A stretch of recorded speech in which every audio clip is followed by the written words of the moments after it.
नमस्कार। आज हम एक ऐसी अजीब बल्कि कहूं तो बिल्कुल असली और ज़मीनी घटना पर बात करने वाले हैं जिसने आजकल इंटरनेट पर तहलका मचा रखा है। इसका नाम है कॉकरोच जनता पार्टी।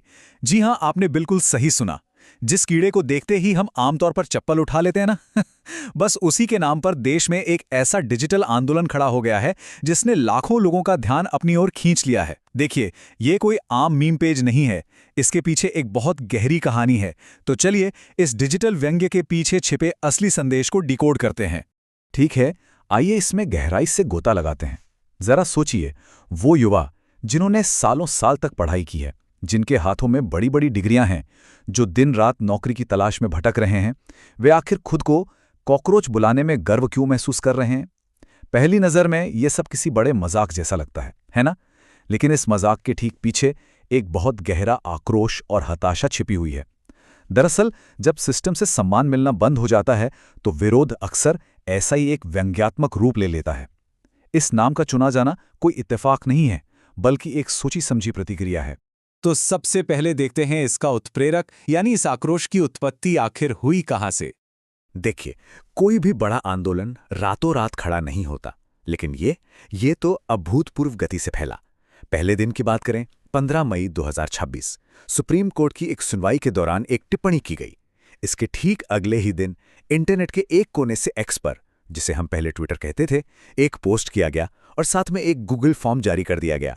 और मतलब देखते ही देखते मात्र 5वें दिन तक ये एक विशाल और वायरल डिजिटल विरोध में बदल गया। किसी मुद्दे का इतनी तेजी से फैलना यही बताता है कि जमीन पर पहले से ही कितनी सूखी घास मौजूद थी, जिसे बस एक छोटी सी चिंगारी की जरूरत थी।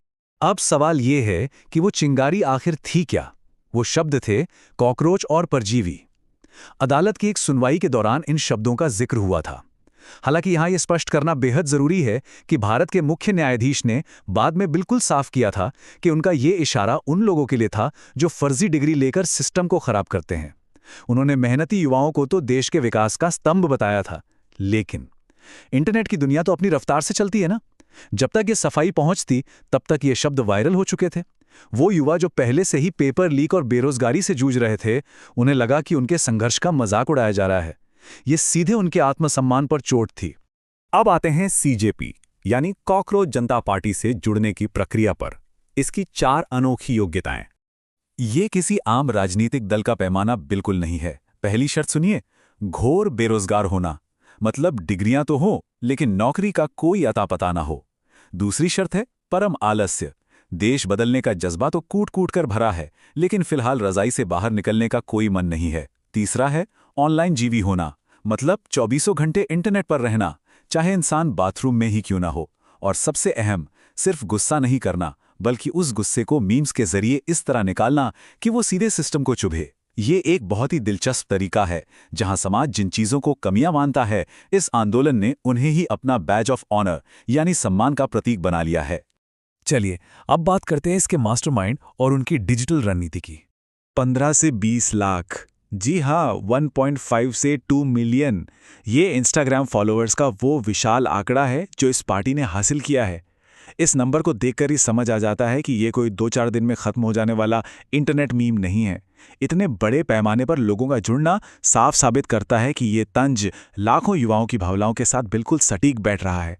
और इस पूरी डिजिटल सेना के पीछे जो दिमाग है, उनका नाम है अभिजीत। 30 साल के अभिजीत ने बोस्टन यूनिवर्सिटी से पब्लिक रिलेशंस यानी पीआर में मास्टर्स किया है और वो पहले आम आदमी पार्टी की सोशल मीडिया टीम के रणनीतिकार भी रह चुके हैं। यहाँ ये देखना बड़ा दिलचस्प है कि वो अपनी पॉलिटिकल मार्केटिंग की समझ का इस्तेमाल कैसे कर रहे हैं। उन्होंने कोई रैली नहीं निकाली, कोई झंडे नहीं बांटे, बस एक गूगल फॉर्म जारी किया और व्यंग को अपना हथियार बना लिया। आज के दौर में जहां लंबे भाषणों से ज्यादा तीखे मीम्स असर करते हैं, वहां उनकी ये डिजिटल रणनीति युवाओं के गुस्से को दिशा देने में पूरी तरह सफल रही है। अब जरा इनके घोषणा पत्र को देखते हैं। क्या ये महज एक व्यंग है या कोई कठोर वास्तविकता? और ये बड़ी खूबी से दर्शाता है कि इस मजाक के पीछे कितनी गंभीर सामाजिक और राजनीतिक मांगें छिपी हैं। ये 5 मुद्दे पूरी तरीके से तार्किक हैं। पहला, रिटायरमेंट के बाद नेताओं को नई सरकारी कुर्सियों पर बैठने से रोकना। दूसरा, अगर चुनाव में वोट गायब होते हैं तो उसकी सख्त जवाबदेही तय होना। तीसरा, महिलाओं के लिए सिर्फ 33% नहीं बल्कि पूरी 50% समानता की मांग। चौथा, टीवी डिबेट्स में टीआरपी का तमाशा न हो बल्कि महंगाई और बेरोजगारी जैसे असली मुद्दों पर बहस हो। और पांचवा, नेताओं के इस दल बदल वाले जर्सी बदलने के खेल पर पूरी तरह रोक। सच कहूं तो ये कोई मजाक वाली मांगे नहीं है, ये वो जमीनी सवाल हैं जो आज सीधा सिस्टम से पूछे जा रहे हैं। लेकिन इन सब के नीचे एक कड़वा सच दबा है, एक पूरी पीढ़ी की गहरी निराशा। तो यहाँ सबसे अहम बात यह है कि इसमें एक बहुत बड़ा विरोधाभास है। एक तरफ तो वो मजेदार डिजिटल मीम्स और ट्रोलिंग है जिसे देखकर हंसी आती है, लेकिन दूसरी तरफ वो दुखद सच्चाई है। युवाओं का टूटा हुआ भरोसा, बार बार रद्द होती परीक्षाएं, पेपर लीक के अनगिनत मामले और लगातार बढ़ती बेरोजगारी। नौकरी के फॉर्म भरते भरते युवाओं की तो उम्र सीमा ही निकली जा रही है। असल में ये मीम्स एक तरह का कोपिंग मैकेनिज्म बन गए हैं, यानी उस दर्द और निराशा से निपटने का एक तरीका जिसे सुलझाने में हमारे पारंपरिक सिस्टम पूरी तरह से फेल होते दिख रहे हैं। ये बात बिल्कुल सच है कि जब उम्मीद जवाब देना बंद कर देती है तो तंज शुरू हो जाता है। जरा सोचिए, कॉकरोच ही क्यों? कॉकरोच एक ऐसा जीव है जिसे कुचला जाता है, जिस पर लोग चप्पल मारते हैं, लेकिन वो फिर भी बच जाता है और किसी कोने में जिंदा रहता है। ये एक ऐसा दुखद लेकिन बिल्कुल सटीक रूपक बन गया है उस पीढ़ी के लिए जिसे लगता है कि सिस्टम उसकी परवाह ही नहीं कर रहा है, उसे कुचला जा रहा है, लेकिन फिर भी वो पीढ़ी अपनी जगह पर डटी है और अब मीम्स के जरिए अपना पलटवार कर रही है। तो अंत में ये सवाल पूछना बेहद जरूरी हो जाता है, क्या कॉकरोच जनता पार्टी महज इंटरनेट का एक बुलबुला है जो कुछ ही दिनों में फूट जाएगा, या फिर ये इस देश के पढ़े लिखे युवाओं के टूटते भरोसे का एक बहुत बड़ा चेतावनी संकेत है? जब एक पूरी पीढ़ी अपनी बात कहने के लिए अपने डिग्रियों को किनारे रखते और व्यंग और कॉकरोच जैसे शब्दों को अपना हथियार बना ले, तो ये समाज और भविष्य के लिए एक बहुत गहरा मंथन करने वाला विषय बन जाता है। इस विश्लेषण से जुड़ने के लिए बहुत बहुत धन्यवाद। इन तथ्यों पर जरूर विचार कीजिए।